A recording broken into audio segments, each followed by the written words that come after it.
स्वागत है आप सभी का अथर्व क्लासेस पर। आज की मध्य प्रदेश महिला पर्यवेक्षक की क्लास काफी महत्वपूर्ण है आपके लिए, क्योंकि आज की क्लास में हम पोषण एवं स्वास्थ्य, प्रबंधकीय गुण, शिशु की प्रारंभिक देखभाल एवं शिक्षा, तीनों ही यूनिट के महत्वपूर्ण प्रश्न आज की क्लास में पढ़ेंगे।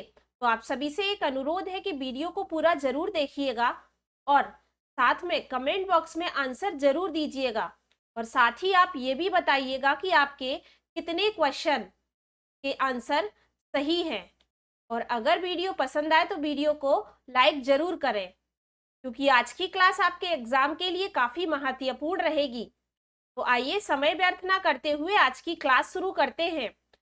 तो पहला प्रश्न दिया गया है NNMB का पूरा नाम बताइए। तो आप थोड़ा सा NNMB के बारे में जान लीजिए। तो NNMB क्या है? एक भारतीय संगठन है जो आबादी की पोषण स्थिति पर डेटा एकत्रित करता है। और साथ ही याद रखिए कि भारतीय चिकित्सा अनुसंधान परिसर, जिसे कि ICMR ने 1972 में NNMB की स्थापना की थी। तो अगर प्रश्न आपसे पूछा जाए कि NNMB की स्थापना किसने की थी, तो याद रखिएगा ICMR ने इसकी स्थापना की थी। और कब की थी? तो 1972 में इसकी स्थापना की थी। अगर हम बात करें इसका पूरा नाम क्या है, तो इसका पूरा नाम है राष्ट्रीय पोषण निगरानी ब्यूरो, जिसे कि कहा जाता है national nutrition monitoring bureau. Option number 20 प्रश्न का राइट आंसर होगा। आप लोग भी साथ में कमेंट बॉक्स में आंसर जरूर दीजिएगा और वीडियो के अंत में ये जरूर बताइएगा कि कितने प्रश्नों के आंसर आपके सही हैं। अगला प्रश्न दिया गया है, इनमें से कौन अब अनुपूरक आहार कार्यक्रम नहीं है? बालवाड़ी आहार कार्यक्रम, मध्याह्न भोजन कार्यक्रम, संपूर्ण ग्रामीण रोजगार योजना या ICDS। तो अगर हम बात करें ऑप्शन नंबर ए जो दिया गया है बालवाड़ी आहार कार्यक्रम, तो भारत सरकार का एक ऐसा स्वास्थ्य योजना या शिक्षा योजना है यह कि इस योजना के तहत ग्रामीण इलाकों के 3 से, याद रखिएगा बालवाड़ी आहार योजना के अंतर्गत 3 से 6 साल के बच्चों को बालवाड़ियों में पूरक आहार दिया जाता है। साथ ही याद रखिए अगर प्रश्न आपसे पूछा जाए कि बालवाड़ी आहार कार्यक्रम की शुरुआत कब हुई थी, तो बालवाड़ी आहार कार्यक्रम की शुरुआत 1970 में हुई थी। और इस कार्यक्रम के तहत बच्चों को प्रतिदिन 300 किलो कैलोरी ऊर्जा और 10 ग्राम प्रोटीन मिलता है। तो ये भी आप याद रखिए, काफी इंपॉर्टेंट है। इस प्रकार अगर आप प्रश्नों को समझेंगे, हर एक ऑप्शन को समझेंगे, तो आपकी अच्छे से अच्छी तैयारी होगी। तो जैसा कि दिया गया है पहला प्रश्न बालवाड़ी, तो इससे अंतर्गत हम सभी प्रकार की जानकारी कि इसकी शुरुआत कब हुई थी और इसका जो उद्देश्य है वह क्या है। तो इसका उद्देश्य क्या है? प्रतिदिन बच्चों को प्रतिदिन 300 कैलोरी ऊर्जा और 10 ग्राम प्रोटीन इस कार्यक्रम के अंतर्गत दिया जाता है। और कितने वर्ष के बच्चे? 3 से 6 वर्ष के बच्चों को बालवाड़ियों में पूरक आहार दिया जाता है। इसके बाद जो दूसरा ऑप्शन दिया गया है मध्याह्न भोजन कार्यक्रम, तो याद रखिएगा मध्याह्न भोजन कार्यक्रम, जिसे कि मिड डे मील के नाम से भी जाना जाता है। प्रश्न ऐसा भी पूछा जा सकता है मिड डे मील क्या है? तो यह भारत सरकार की योजना है। इस योजना के तहत सरकारी और सरकारी सहायता पाने वाले जो स्कूल के बच्चे हैं उनको दोपहर का खाना इस कार्यक्रम के अंतर्गत दिया जाता है। अगर हम बात करें कि मध्याह्न भोजन कार्यक्रम की शुरुआत कब हुई थी, तो याद रखिए मिड डे मील प्रोग्राम मध्याह्न भोजन कार्यक्रम की शुरुआत 15 अगस्त 1995 को हुई थी इसकी शुरुआत। और किस उद्देश्य से? तो बच्चों के पोषण स्तर में सुधार के लिए विद्यालयों में छात्रों के लिए दोपहर का भोजन निःशुल्क प्रदान किया जाता है इस कार्यक्रम के तहत। के बाद जो अगला ऑप्शन नंबर सी दिया है संपूर्ण ग्रामीण रोजगार योजना, तो याद रखिएगा संपूर्ण ग्रामीण रोजगार योजना की जो शुरुआत है वह हुई थी 25 सितंबर 25 सितंबर 2001 को इसकी संपूर्ण ग्रामीण रोजगार योजना की शुरुआत हुई थी। और याद रखिए, संपूर्ण ग्रामीण रोजगार योजना का जो उद्देश्य है वह है ग्रामीण परिवारों को रोजगार और भोजन प्रदान करना। तो यह एक योजना है, ना कि अनुपूरक आहार कार्यक्रम है। तो इस प्रश्न का राइट आंसर यही होगा, ऑप्शन नंबर सी। के बाद जो अगला एक और दिया गया है आईसीडीएस, जो कि काफी महत्वपूर्ण है, जिसे कहा जाता है एकीकृत बाल विकास सेवाएं, जो भारत में एक क्या है, सरकारी कार्यक्रम है और 6 वर्ष से कम उम्र के बच्चे और उनकी माताओं को के तहत सेवाएं प्रदान की जाती हैं, जिसके अंतर्गत पोषक आहार, पूर्व विद्यालय शिक्षा, प्राथमिक स्वास्थ्य देखभाल, टीकाकरण, स्वास्थ्य जांच, ये सभी आईसीडीएस के अंतर्गत है। तो आई होप आप लोग समझ गए होंगे बालवाड़ी आहार कार्यक्रम के बारे में, मध्याह्न भोजन कार्यक्रम के बारे में, और आईसीडीएस जिसे कहा जाता है एकीकृत बाल विकास सेवाएं। तो ये सभी अनुपूरक आहार कार्यक्रम के अंतर्गत आते हैं। संपूर्ण ग्रामीण रोजगार योजना गरीबी रेखा के जो परिवार हैं उनके लिए रोजगार की एक योजना है, तो यह अनुपूरक आहार कार्यक्रम नहीं है। अगला प्रश्न दिया गया है, वयस्कों की पोषण संबंधी आवश्यकताएं किसके अनुसार अलग अलग होती हैं? तो याद रखिएगा, वयस्कों की पोषण संबंधी जो आवश्यकताएं हैं वह उनके शरीर के भार, उनकी आयु व लिंग, शारीरिक उनकी गतिविधियां, शारीरिक उनकी क्रियात्मक अवस्था, इन सभी के अनुसार उनकी जो पोषण संबंधी आवश्यकताएं हैं वह क्या होती हैं, अलग अलग होती हैं। तो इस प्रश्न का राइट आंसर होगा ऑप्शन नंबर डी, उपर्युक्त सभी। अगला प्रश्न है, सभी गर्भावस्था के दौरान भार में अधिकांश वृद्धि में होता है। ऑप्शन दिए गए हैं, पहली तिमाही, दूसरी तिमाही, उपरोक्त दोनों, या तीसरी तिमाही। तो याद रखिएगा, पूछा गया है कि गर्भावस्था के भार में अधिकांश वृद्धि किस अवस्था में होती है या किसके दौरान होती है। तो गर्भावस्था में, तो यह पहली तिमाही और दूसरी तिमाही, इसमें गर्भावस्था के दौरान भार में क्या होती है, अधिकांश वृद्धि होती है पहली तिमाही और दूसरी तिमाही में। तो इस प्रश्न का राइट आंसर क्या होगा, ऑप्शन नंबर सी, उपरोक्त दोनों। अगला प्रश्न दिया गया है, टीकाकरण में कौन सी नहीं बीमारी को नियंत्रित किया जाता है। तो प्रश्न ऐसा है कि टीकाकरण से कौन सी बीमारी को नियंत्रित नहीं किया जा सकता है। इन चारों में से ऐसी कौन सी बीमारी है जिसको टीकाकरण के द्वारा नियंत्रित नहीं किया जा सकता? तो पोलियो, खसरा, डिप्थीरिया, एनीमिया। तो अगर हम बात करें पोलियो की, तो ओपीवी, ओरल पोलियो वैक्सीन, जो कि पोलियो के लिए लगाई जाती है। खसरा, जिसके लिए एमएमआर का टीका लगाया जाता है मीजल्स के लिए। और डिप्थीरिया के लिए डीटीपी, जिसमें 3 रोग शामिल हैं, डिप्थीरिया, टिटनेस और पर्ट्यूसिस। तो इनके लिए डीटीपी का टीका लगता है। तो इन तीनों के लिए, पोलियो, खसरा और डिप्थीरिया, तीनों के लिए ही टीके उपलब्ध हैं। एनीमिया के लिए कोई टीका उपलब्ध नहीं है। तो इस बीमारी को नियंत्रित करने के लिए टीकाकरण सारणी में कोई टीका नहीं है। तो ऑप्शन नंबर डी इस प्रश्न का राइट आंसर होगा। अगला प्रश्न दिया गया है, गर्भावस्था के 33वें सप्ताह से लेकर पूर्ण समय के प्रसव तक स्वस्थ माता को किस अंतराल पर प्रसव पूर्व जांच कराते रहना चाहिए? सप्ताह में एक बार, 2 सप्ताह में एक बार, 3 सप्ताह में एक बार, या 4 सप्ताह में एक बार? तो याद रखिएगा कि गर्भावस्था के 33वें, पूछा गया है 33वें सप्ताह से लेकर पूर्ण प्रसव तक, पूर्ण समय के प्रसव तक माता को, एक स्वस्थ माता को किस अंतराल में प्रसव पूर्व जांच कराते रहना चाहिए? तो उसे हर सप्ताह, यानी कि सप्ताह में एक बार उसे प्रसव पूर्व जांच कराते रहना चाहिए। ऑप्शन नंबर ए प्रश्न का राइट आंसर है। अगला प्रश्न है, गर्भावस्था का पहला संकेत आमतौर पर क्या होता है? मासिक धर्म नहीं आना, तुरंत भार बढ़ना, उबकाई, भंगुर, नाखून। तो जो सबसे पहला संकेत होता है गर्भावस्था का, वह है मासिक धर्म नहीं आना। ऑप्शन नंबर ए इस प्रश्न का राइट आंसर है। अगला प्रश्न दिया गया है, ओआरएस फॉर्मूला में शर्करा की मात्रा बढ़ाने से क्या होता है?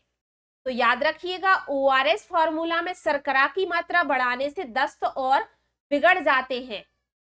तो ऑप्शन नंबर ए इस प्रश्न का राइट आंसर होगा। अगला प्रश्न है, नामक एंटीबायोटिक दांतों का रंग बिगाड़ देता है। ऑप्शन दिए गए हैं, पेनिसिलिन, स्ट्रेप्टोमाइसिन, टेट्रासाइक्लिन या नियोमाइसिन। तो याद रखिएगा, टेट्रासाइक्लिन जो एंटीबायोटिक है वह दांतों का रंग क्या कर देती है? बिगाड़ देती है। ऑप्शन नंबर सी इस प्रश्न का राइट आंसर होगा।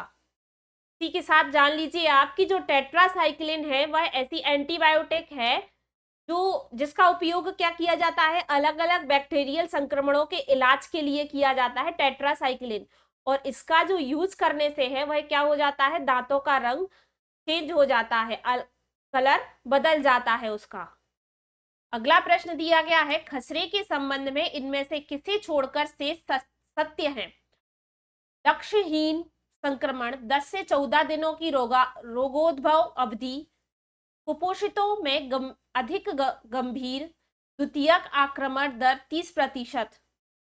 तो खसरे यानी कि मीजल्स के संबंध में पूछा गया है कि शेष सभी को छोड़कर सत्य है।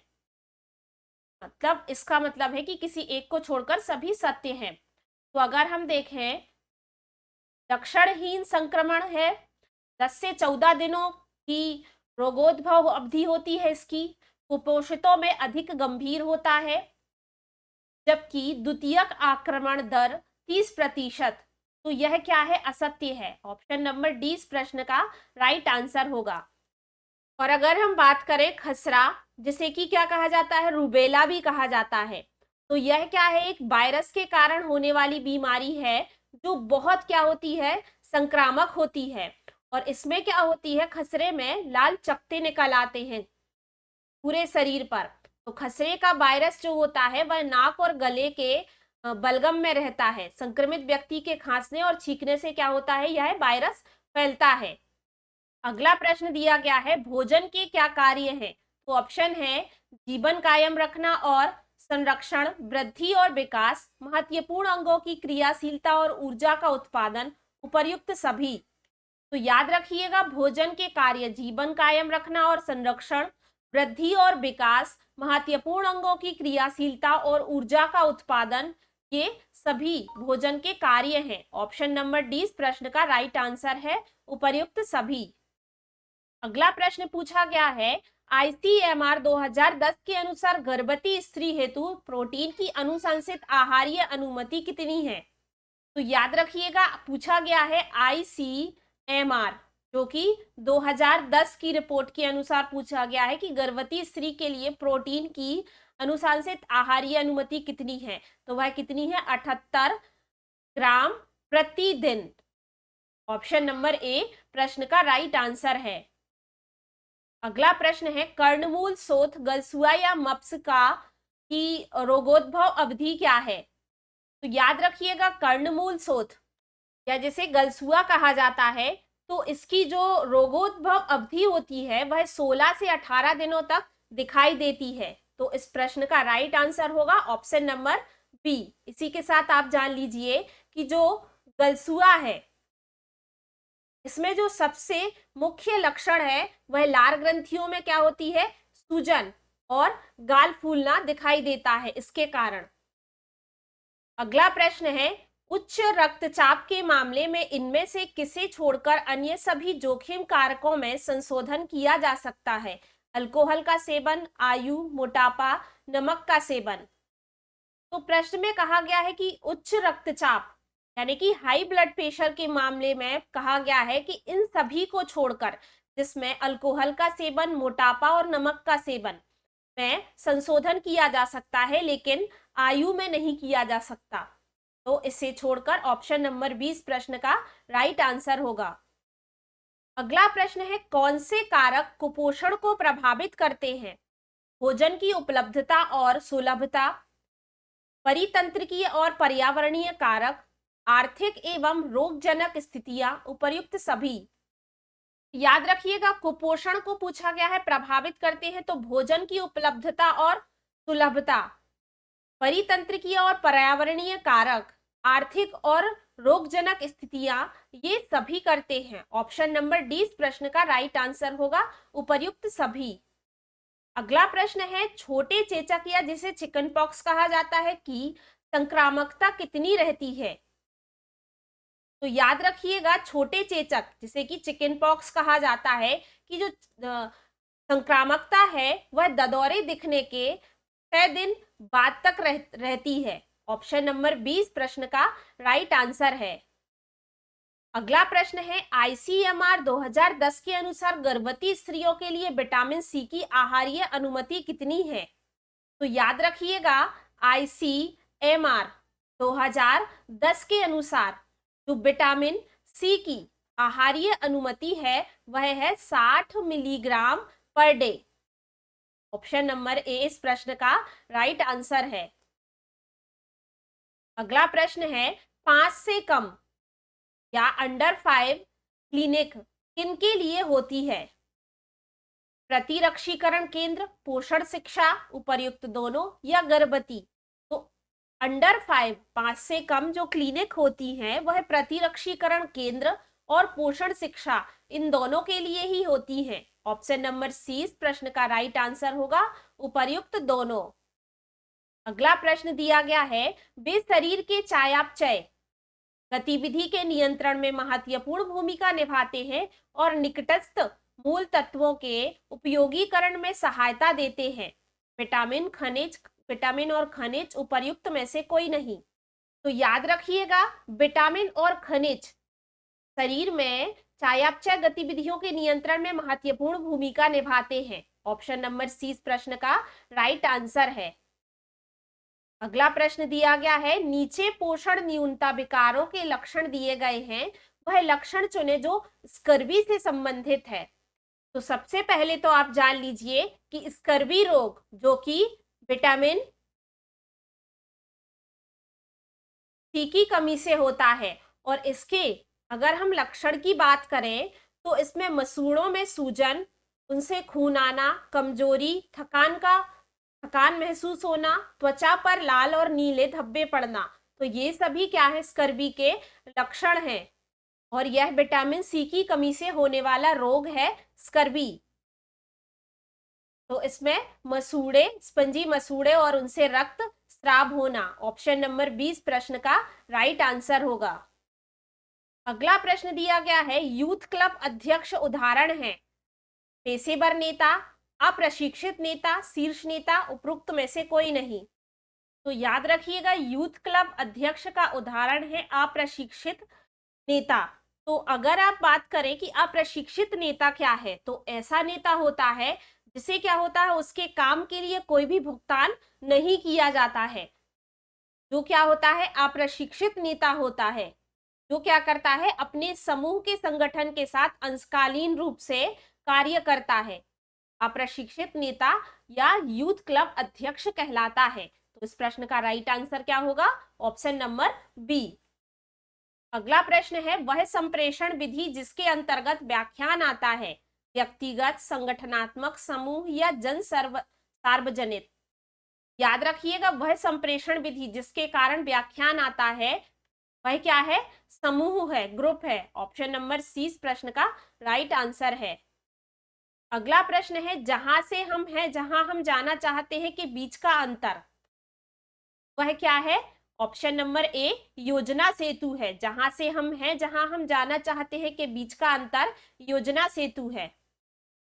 अगला प्रश्न दिया गया है, सामुदायिक विकास कार्यक्रम का दर्शन क्या है? तो याद रखिएगा, सामुदायिक विकास कार्यक्रम का दर्शन लोगों की प्रतिभागिता के माध्यम से विकास करना है। ऑप्शन नंबर 20 प्रश्न का राइट आंसर है। अगला प्रश्न है, भारत में वर्तमान में हो रहे नियोजन को क्या कहा जाता है? तो याद रखिएगा, भारत में वर्तमान में हो रहे नियोजन को संकेतात्मक, याद रखिएगा, संकेतात्मक योजना कहा जाता है। ऑप्शन नंबर 20 प्रश्न का राइट आंसर है। अगला प्रश्न है, किसी नवाचार के परिणाम दिखाई देने के स्तर को क्या कहा जाता है? याद रखिएगा, किसी नवाचार के परिणाम दिखाई देने के स्तर को प्रयोगधर्मिता कहा जाता है। ऑप्शन नंबर डी इस प्रश्न का राइट आंसर है। अगला प्रश्न दिया गया है, IRDP के अंतर्गत विकास की मूल इकाई क्या है? तो IRDP जिसका फुल फॉर्म होता है इंटीग्रेटेड रूरल डेवलपमेंट प्रोग्राम, से कहा जाता है एकीकृत ग्रामीण विकास कार्यक्रम, जो कि क्या है, एक भारत सरकार द्वारा गरीबी रेखा से नीचे रहने वाले लोगों की मदद करने के लिए एक कार्यक्रम है।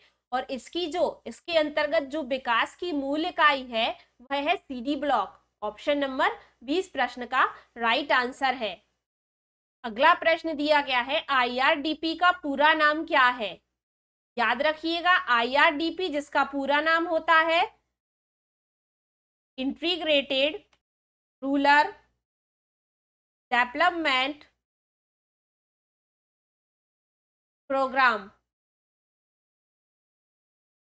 जिसे कि कहा जाता है एकीकृत ग्रामीण विकास कार्यक्रम। एकीकृत ग्रामीण विकास कार्यक्रम। ऑप्शन नंबर डी इस प्रश्न का राइट आंसर है।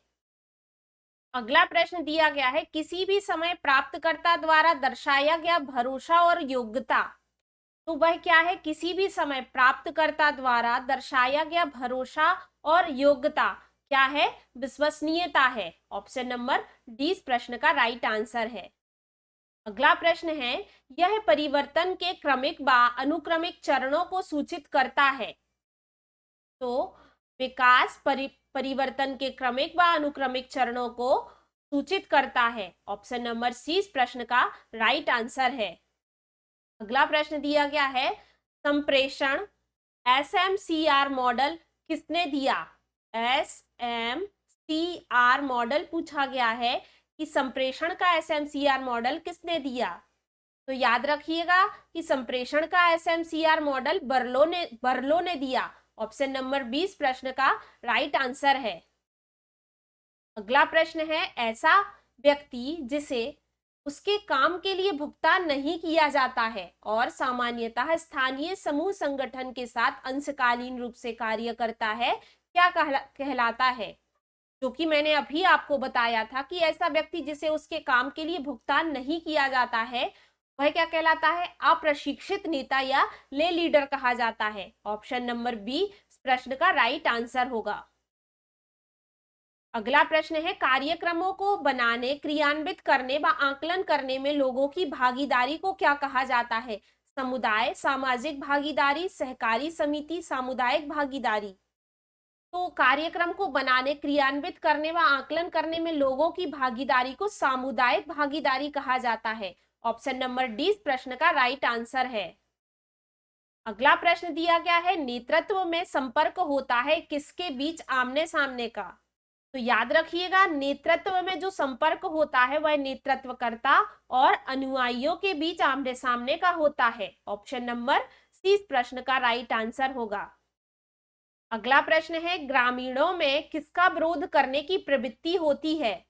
तो याद रखिएगा, ग्रामीणों में परिवर्तन का विरोध करने की प्रवृत्ति होती है। वह किसी भी प्रकार का परिवर्तन नहीं चाहते हैं। ऑप्शन नंबर 20 प्रश्न का राइट आंसर होगा, इसीलिए वह परिवर्तन का विरोध करते हैं। अगला प्रश्न दिया गया है, बच्चों की वृद्धि मुख्यतः संबंधित होती है। तो याद रखिएगा, बच्चों की वृद्धि मुख्यतः शारीरिक विकास से संबंधित होती है। ऑप्शन नंबर ए इस प्रश्न का राइट आंसर होगा। अगला प्रश्न है, निम्नलिखित में से कौन सा कथन वृद्धि की विशेषता का प्रतिनिधित्व नहीं करता है? याद रखिएगा, यह मापने योग्य नहीं है कि वृद्धि की विशेषता का प्रतिनिधित्व नहीं करता है।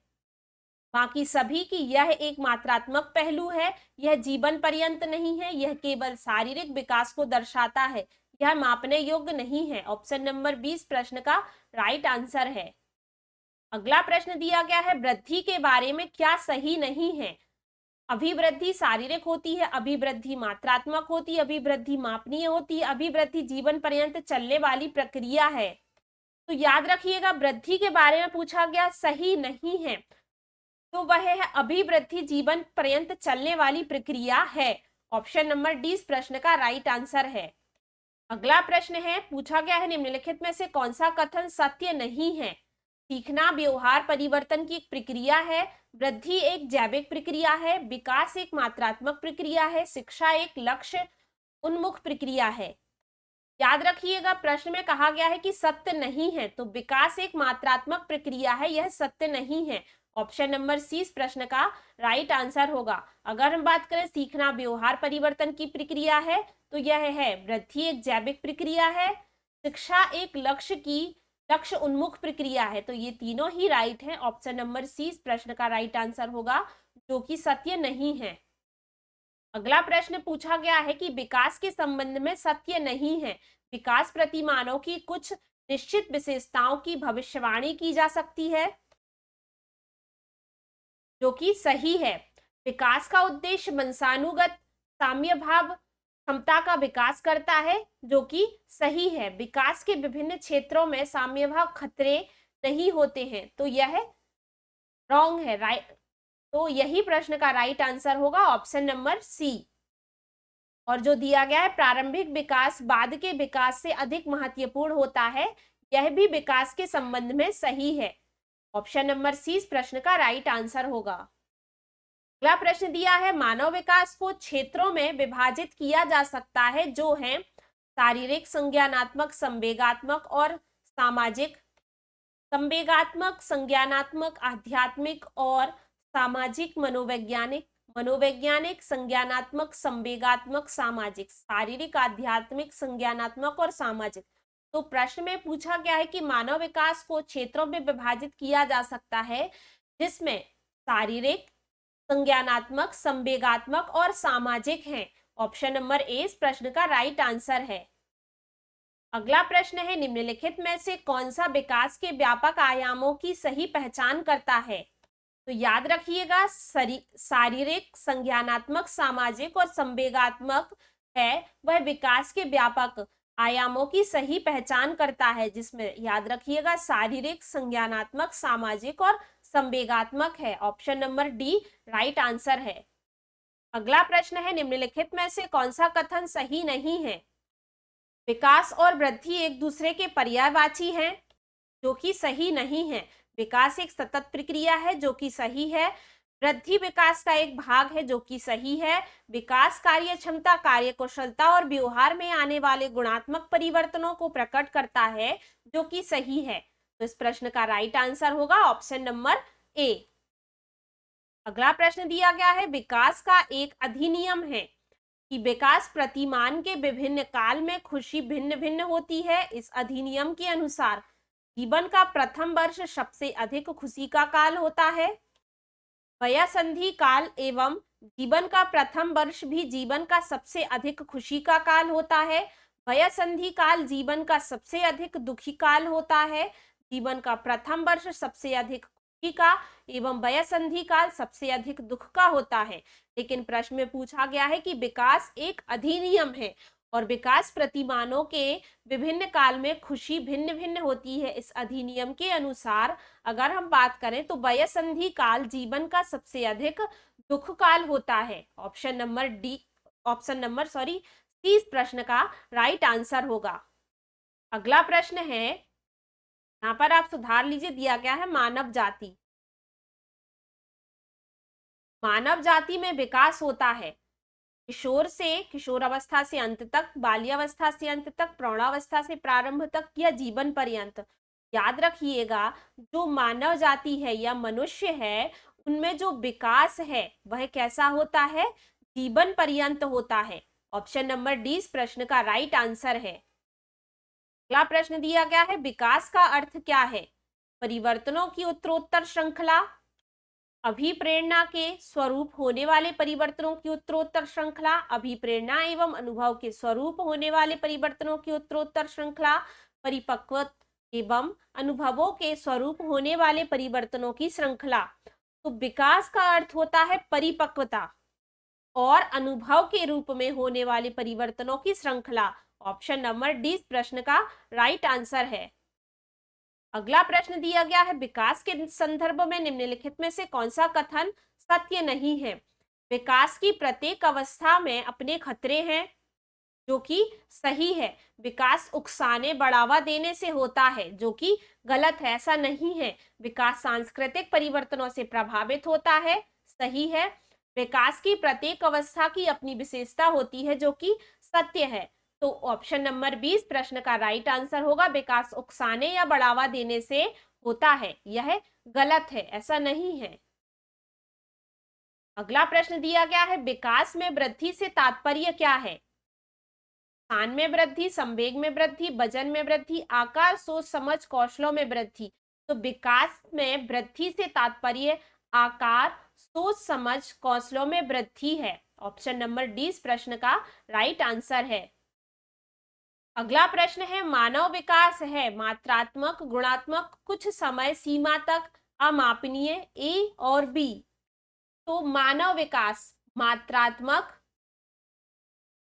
और गुणात्मक दोनों ही है। तो ऑप्शन नंबर डी इस प्रश्न का राइट आंसर होगा, ए और बी दोनों। अगला प्रश्न दिया गया है, निम्नलिखित सूची में से बाल विकास में गुणात्मक परिवर्तन की पहचान क्या है? वजन, दृष्टि, बाल, दांत। प्रश्न में कहा गया है बाल विकास में गुणात्मक परिवर्तन की पहचान क्या है? तो वह है दृष्टि। ऑप्शन नंबर 20 प्रश्न का राइट आंसर है। तो आज की क्लास यहीं पर समाप्त होती है। आशा करते हैं आज की क्लास आपको पसंद आई होगी। अगर वीडियो पसंद आई है तो लाइक जरूर करें और ज्यादा से ज्यादा लोगों तक शेयर करें। अगर आपने अभी तक चैनल सब्सक्राइब नहीं किया है तो चैनल को सब्सक्राइब जरूर करें। साथ ही कमेंट करके जरूर बताएं कि आपके कितने क्वेश्चनों के आंसर सही हैं। और अगर आपने इससे पहले की क्लासेस नहीं देखी हैं तो आपको चैनल के माध्यम से सभी सब्जेक्ट की थ्योरी क्लास और साथ ही महत्वपूर्ण प्रश्नों की सीरीज भी मिल जाएगी।